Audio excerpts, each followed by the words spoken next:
If you find your passion, you're gonna have this tremendous energy. It's sustainable energy. But momentum requires you always do the next thing to keep the momentum going.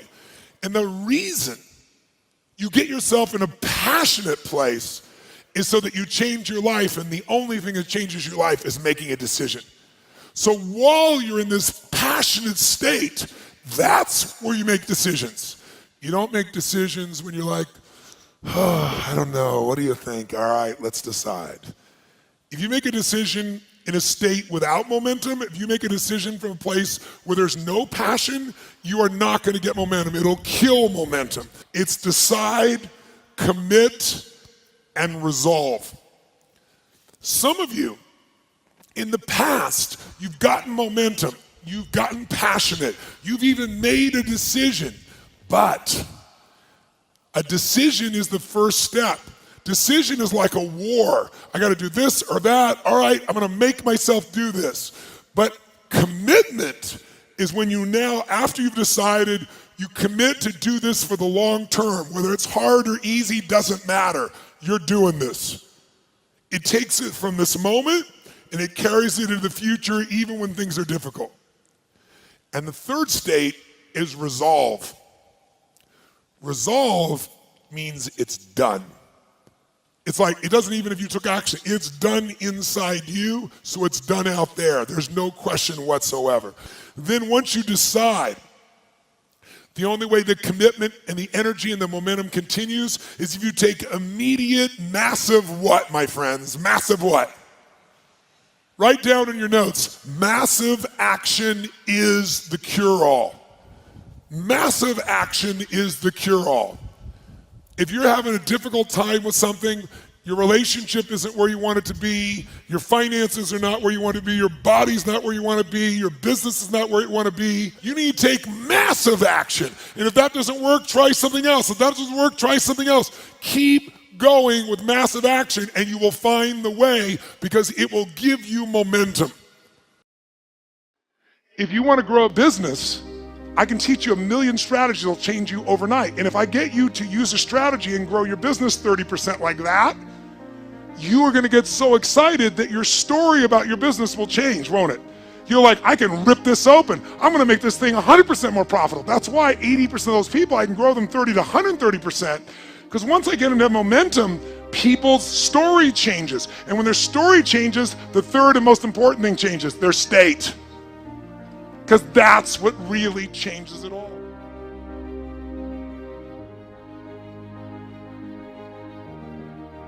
The ultimate question I'm always asking is, how do I help people to break through? The question is, what are you breaking through to? In essence, all of us at some level to feel alive have to always feel like we're growing. When people ask me, what does it take to be happy? I always tell them one word, progress. Progress equals happiness. Even if you're not where you want to be yet, if you're on the road, if you're improving, if you're making progress, you're going to love it. You're going to feel alive. On the other hand, it doesn't matter how successful you are, if you stop growing, you start dying inside. Now, how does this relate to this session on breakthrough? Well, I'll say it's really simple. If you and I want to know what it takes to be happy, we have to understand what is our current blueprint of how our life's supposed to be. Now, what do I mean by blueprint? Well, we have a story in our head of how life's supposed to be. Some people's story is you work hard in school, you become really great, you're a nice person, you're a good person, and then you grow up and you take care of yourself and you find the ideal man and you fall in love and you have a white picket fence and you have 3 perfect children and you live happily ever after. Somebody else's story, the old story was you work really hard in school, you excel in college, you go to work for a big corporation, and you move up through the ranks until you're the president or chairman of the company and you become successful and respected throughout life. These are some old stories. Obviously, the stories that we hear today of what people's lives are supposed to be like are completely diverse. We no longer have these little archetypes, but one archetype still seems to remain. And that archetype is, in order for you to really feel like you're enough, many people believe they have to achieve an enormous amount. They may do it in different ways today. They may do it by building a company and taking it public when they're 27 or 25 years old, or they find and create a new technology, or they become a very special doctor. But we live in a culture in the West that teaches people that you're not enough unless you do something really special and unique, and we define special and unique in interesting ways. A school teacher is not special and unique. A mother who stays home with her children day and night, sculpting their minds, their bodies, their souls, and their future is not special. We live in a world today where we treat teachers like they're nobody and pay them accordingly, and we wonder why our children seem to have challenges in learning and growing or being engaged in school. We spend thousands of dollars on some item like a computer, but what we look at overall, we invest in for the teacher and for that person who's the personal connection with them is so small. We live in a society where many women look down and say, well, you're just a housewife, you're just a mother. See, some of the pain we have in our society is not because there's one right or one wrong approach, but because we try to make everybody fit into some particular approach to life. Here's what's going to make you happy or make you unhappy in life. It's real simple. Let's do a quick test. If you're in a situation right now where you look at your life, I know there's an area of your life that you probably feel pretty darn good about. Even if you're not happy with your finances, I bet you feel damn good close to your kids. Or if you're not close to your kids, maybe you don't have any kids, maybe you feel really good about your career. If you're doing not so good in your career, maybe you got a really great body that you've trimmed down or strengthened up, or you really shaped yourself the way you want, muscularly, or in the way you look. Or if that's not happening, maybe you feel a really special connection with God, or really close to your mother or father or your family, whatever. Almost everybody has an area of their life they feel really good about if they're honest and if they're fair to themselves. What's an area of your life you really feel happy about? And I want you to think about it for a moment, truthfully. What's an area in your life today that if you wanted to be happy about it, you really could feel proud about it? You could feel like it's an area you're doing darn well in. And if you're really hard on yourself, there's still an area. What's an area? I want you to think of it right now. And I want you to think of that area, whether it's your body or your finances or your career or your intimate relationship or your relationship with your kids or your relationship with your creator, whatever it is. I want you to think about, why are you happy with that area of your life right now today? Why are you happy with that area of your life right now today? Really think about it. If you were in a seminar with me, I'd have you write this down. And if you can put me on hold here for a second, because I'd like to reveal to you what the formula is for happiness. And if I say there's a formula for happiness and here's what it is, you're going to go, yeah, sure, that's what he says. But if you put down the answer and we can see the formula is real without me telling you what it is, you get to look at your own life and say it matches. You're going to know this is right. So you could stop this right now if you want, put me on hold, and just write down what's an area of your life you're really, really happy about, you're really pleased with, or you could be if you wanted to focus on it. And why are you happy with that part of your life right now? Even if you're not happy with everything, what's the area you're happy with and why? Put me on hold right now, or if you're not going to do that, just think for a moment. Why? Specifically, be real. Why? Now, when I ask this, if you turn me back on now, if I ask this of an audience, I'll have people write this down for a few minutes, and I'll call on people, and I'll say, share with the person next to you first. What are you happy about, and why are you happy in that area? And be specific. And after they share, I'll have people stand up, I'll call on a variety of people, and I say, ma'am, tell me, what are you happy about? And she'll say, well, honestly, I'm really happy with my body. She goes, I never thought I'd say that, but I used to be so unhappy with it, and I did some things, I pushed myself through, and now I exercise regularly, and I'm not perfect, but I feel fit, I feel strong, I feel energetic, and that's really, it just feels good to me. Now, I say to everybody, I'm now going to show you what the formula for happiness is, and it's real simple. I want to reveal it to you so you don't ever forget it. Whenever you're happy with an area of your life, it's because right now, your current life experience, I call it your LC, your life conditions, the conditions of your life conditions in that area match or equal to your blueprint, your story, your belief about how life should be in that area. So this woman says to me, I'm really happy with my body because it's not perfect. Her blueprint is I don't need to be perfect, but it's so much better than it was. I'm fit and I'm strong and I have this energy. Her mental blueprint says I should be fit, strong, and have energy. I don't need to be perfect, but I should be that way. Well, when my life, my body matches how I think it should be, I feel good about my life. I'll ask somebody else. I'll say, tell me an area you're happy with. Someone else will say, well, I'm really happy with my career. And why? Well, I'm doing better than I even thought I would be. I'm ahead of the schedule of where I hoped I'd be at this stage. I'm working at this level in this company, and I have these skills and this ability, and it's even better than I thought. Well, once again, listen, this person's happy with this area of their life because their current life conditions in the area called their career are even better than they expected they would be, better than their blueprint, better than their belief of how it should be. If it's really better, you tend to be over the moon. One woman would say, I gotta tell you, I said, I'm the happiest I've ever been in my whole life. How come? She goes, because I have this man in my life and I'm in love with him and he loves me and I can be myself with him. And we have this incredible intimacy and this passion and we want to be with each other all the time and I never get bored with him. Well, what's her blueprint? You want to be with somebody that you can have total intimacy with, somebody who you love and loves you. Those are part of her rules, her beliefs of how it should be. She said, it needs to be, I never want to be with anybody else. I want to be with them every moment. Her blueprint about how life should be and the way she lives, her relationship's even better than she hoped. When it's better than you hope, you're going to be totally excited. So think about this then.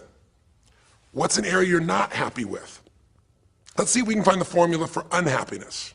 If the formula for happiness is to be able to meet your expectations or exceed them, that really makes you excited, but to be happy, you gotta at least meet it. It doesn't have to be perfect, but if you generally are meeting what you expect you want from your life in that area, you feel good. Life conditions match blueprint, feel good. So what makes you feel bad? What creates pain, stress, frustration? Real easy way to figure it out. Answer this question. What's an area of your life you're not happy with?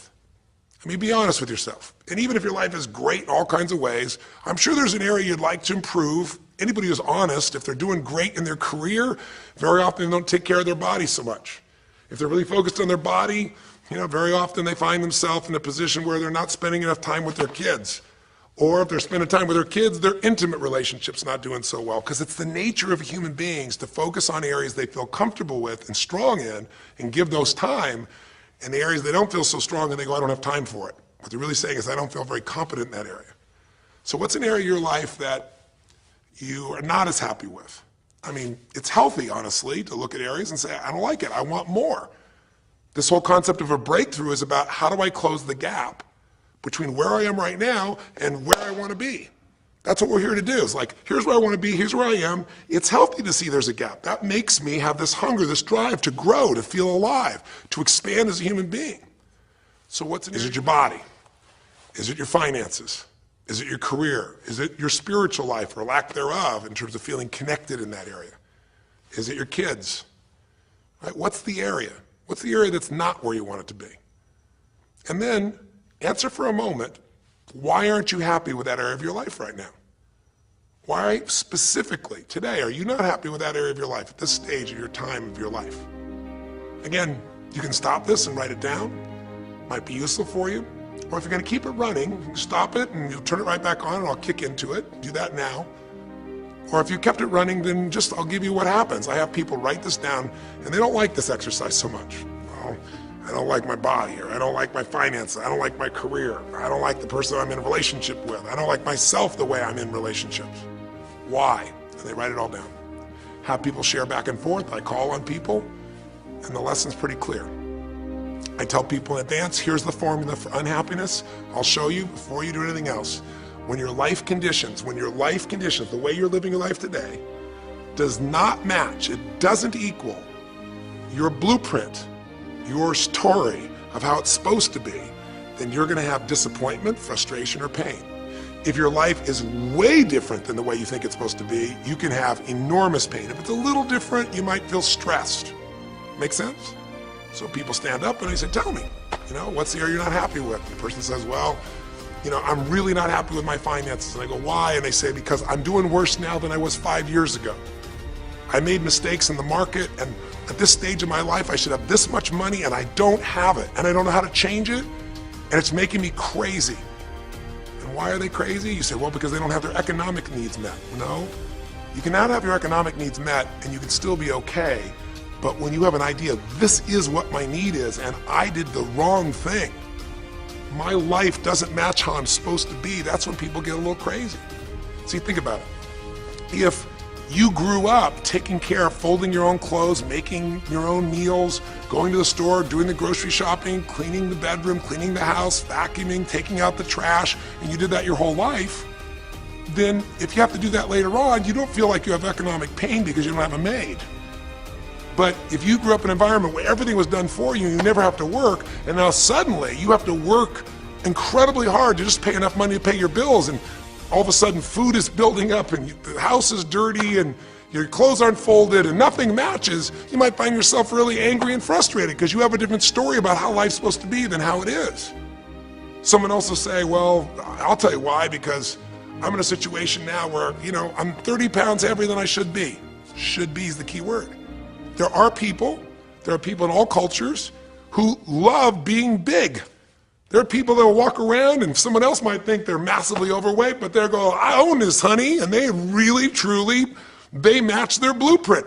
Big is beautiful, because their idea is big is beautiful. I'm big, that's beautiful, matches my blueprint. Rock and roll, I'm happy as can be. Somebody else can look like a twig and be stressed out saying, I hate my body.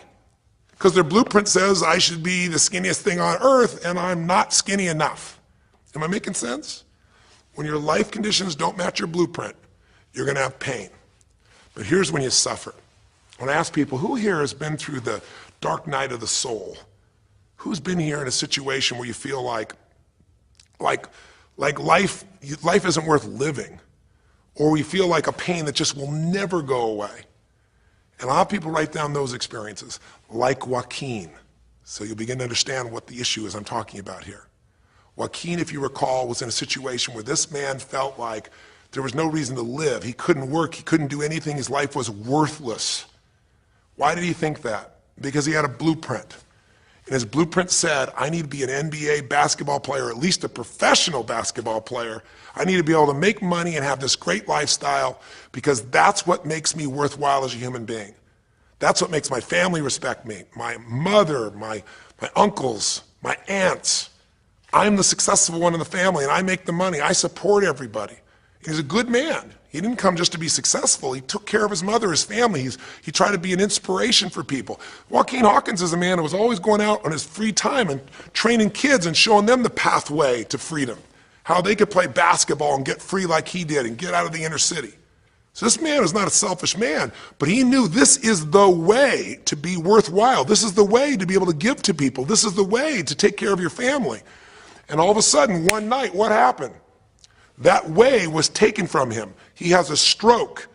And in the middle of the night, his life conditions make it impossible to be who he has to be, or he feels like he's worthless.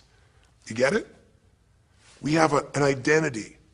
We have a story of how we're supposed to be. And if life somehow gets in the way of that story, we feel pain. But if we feel we have no control, that's when we go into suffering. See, it's one thing to say my life doesn't match my blueprint, I got to lose weight. That might stress you out. Or my life doesn't match my blueprint, I'm not in a relationship, I got to get in one. That might motivate you even. You might not like it, but you're going to find a way to get in one. Or my career doesn't match how I should be, you could change it. But when you start believing that your life doesn't match your blueprint and you have no control to change it, you're helpless, that's when people suffer. And so this week, for your breakthrough, it's a chance for you to start to take a look at your blueprint anywhere you're really having pain. Hey, look, if you're doing great in some area of your life, celebrate it, of course, and I'm sure there are many areas you are. But life is really a series of growth spurts. I mean, two things in life make you feel alive: growing and giving. And what's really wonderful about this man, Joaquin, is he was constantly growing, trying to get better, trying to be a better teammate, a better basketball player.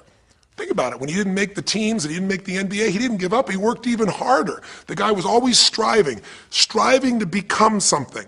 And he became it, and he achieved it, and then life took it from him.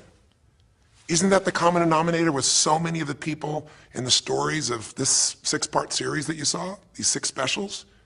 I mean, Frank and Kristen had a blueprint of what life was supposed to be about.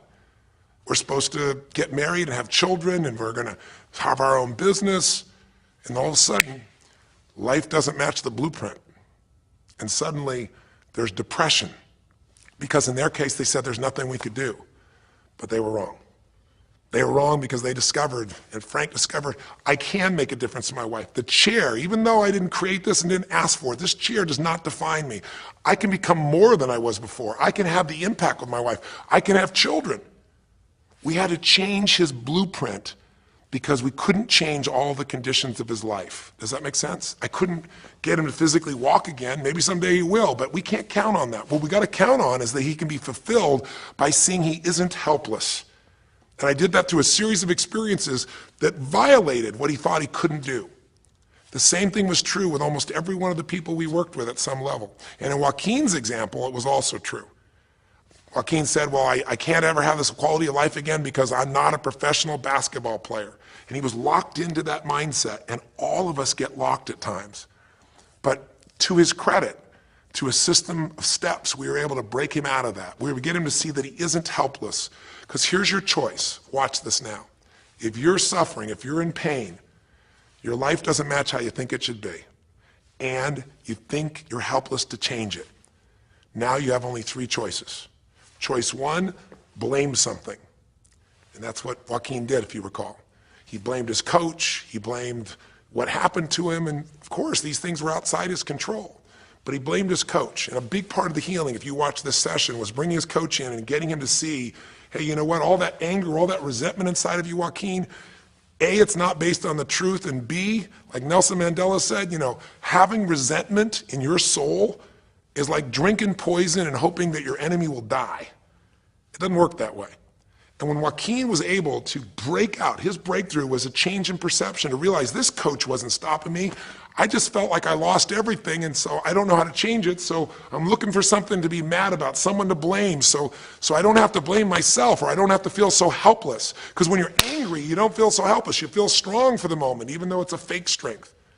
When he was able to make that breakthrough, he could stop blaming, because these are your three choices. When life doesn't match how you think it should be, blame something. An event, someone else, or yourself. As we talked about earlier in the series, blame games just destroy you. There's no progress when you blame. For the moment you feel okay, but nothing changes. What are your real choices? You only have two choices in life. If life doesn't match your blueprint, you either have to change your life. That is, you got to say, you know what, my body isn't there, I'm going to go work out. My relationship isn't there, I'm going to change it. I'm not making what I got to make, I'm going to retool, I'm going to get a new skill, I'm going to go back to school, I'm going to start a business, I'm going to do something. You have to do something to change your life. Or, in order for you to be happy, if you can't change your life, you're going to have to change your blueprint. Usually in life, it requires a little bit of each. Does that make sense? And if you change your life and change your blueprint, you can have an extraordinary life. And what you witnessed this man do was, once he let go of his anger and his denial, once he started to look at things, he began to find, by spending time with his family, that he was worthwhile being loved whether he played basketball or not. Of course, professional basketball was no longer a part of it. And we got to get Joaquin to shift that. And Joaquin is a metaphor for all of us, because all of us are going to have times in our life when what we want or think life should be like isn't going to match how life really is. Those moments, if we blame, our life goes into pain. If we change, we can change our life and match our blueprint. But we have to also know when it's not within our control. And that's how we're able to make a shift and change what our story is for our life, what our expectations are, not by lowering them, but by changing what that model really is. I hope this makes sense to you. I'll give you a great example. Years ago, I do a lot of work with business people, celebrities, people of all kinds of walks of life. And I was dealing with a group of people, and they knew a very, very powerful celebrity. And to give that person privacy, I won't tell you too many details, so you can't figure out exactly who it is, but it would be a person who was very successful as a woman, who was extremely attractive by cultural standards, a woman who's had a lot of dear friends, a lot of deep respect, so great skill, great ability, extremely talented, quite attractive, quite wealthy in financial terms, and lots of great friends. This would be, for most people's idea, the ultimate blueprint. If your life matches that description, you must have an incredible life. But ironically, this particular individual, as famous as they were, was depressed all the time. They had seemingly everything, and yet the person was depressed. How do you get depressed when you're smart, and you're strong, and you're beautiful, and you got great friends, and you're rich, and you're famous? Well, it's real simple. People said, I don't know what it is. Everyone's tried to help her. She's been through counseling. She's got all these different drugs. Nothing's working. She's taking antidepressants, and she's still depressed, which is not uncommon, by the way. Because if you change the way you feel physically, but you still see your life doesn't match how you think it should be at some level, and you feel like you're helpless to change it, you're going to be depressed. So I said, bring her to me. I said, I can help her. I know that sounds like hyperbole, but I absolutely can help her. Well, how do you know that, Tony? Because I already know what the problem is.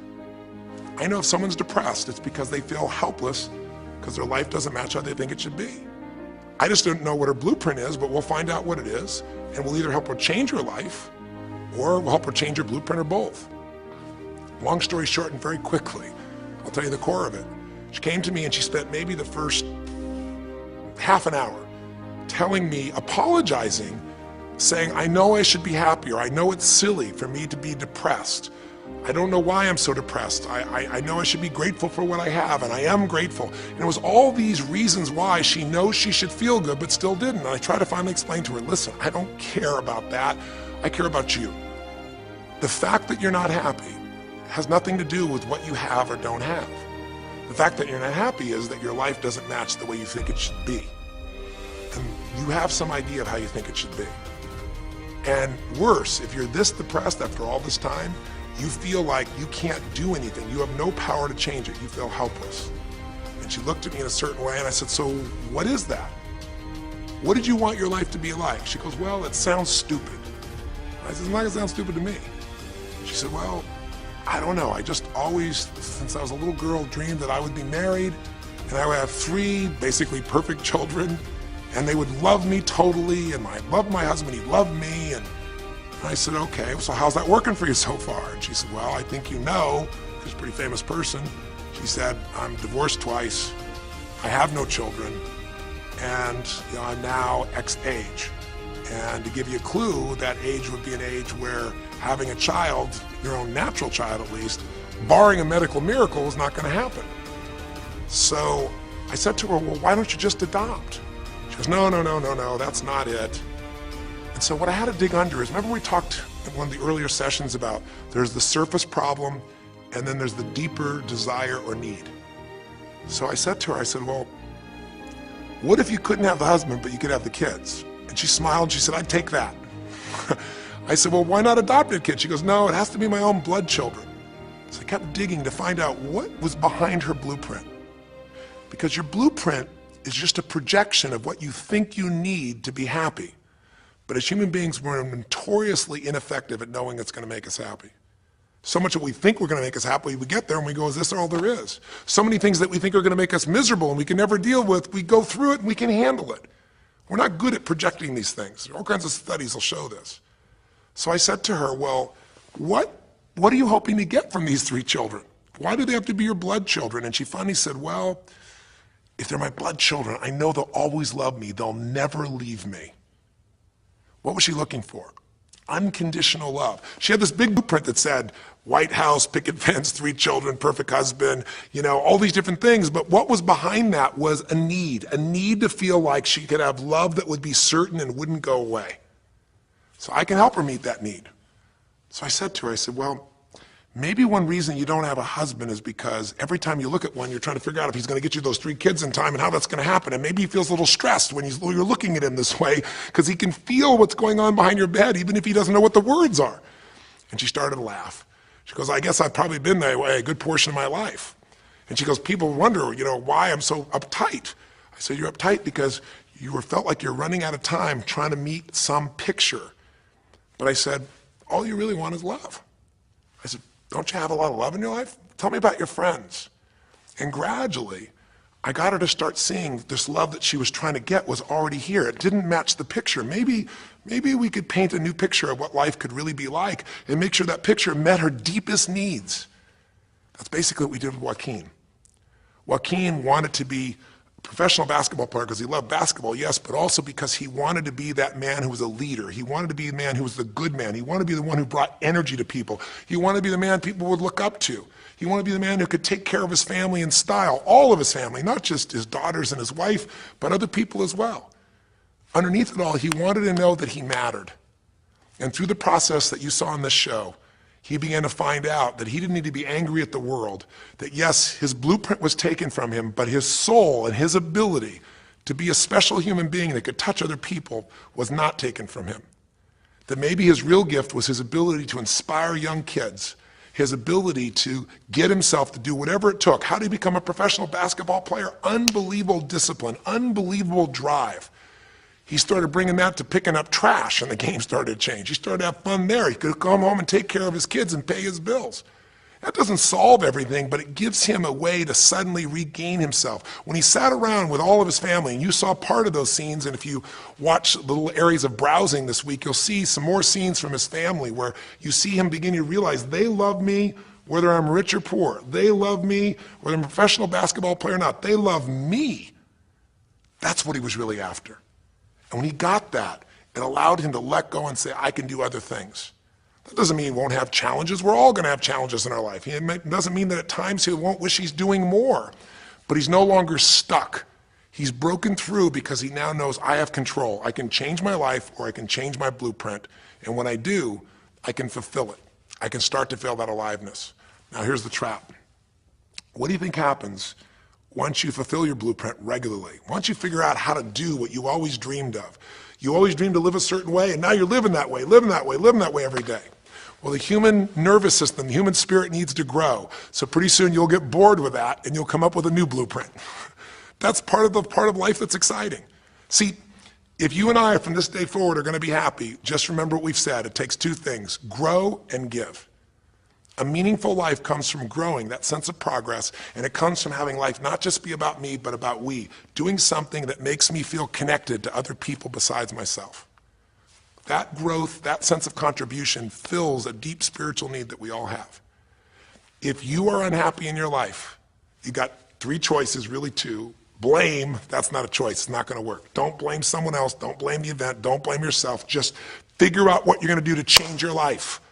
That's my specialty. If you like my coaching or my team's coaching, come visit with us. Come to an event, come get a coach, come through a program, and we'll guide you through it more than just a few minutes like this, and we'll do it directly, in an environment that'll shift you.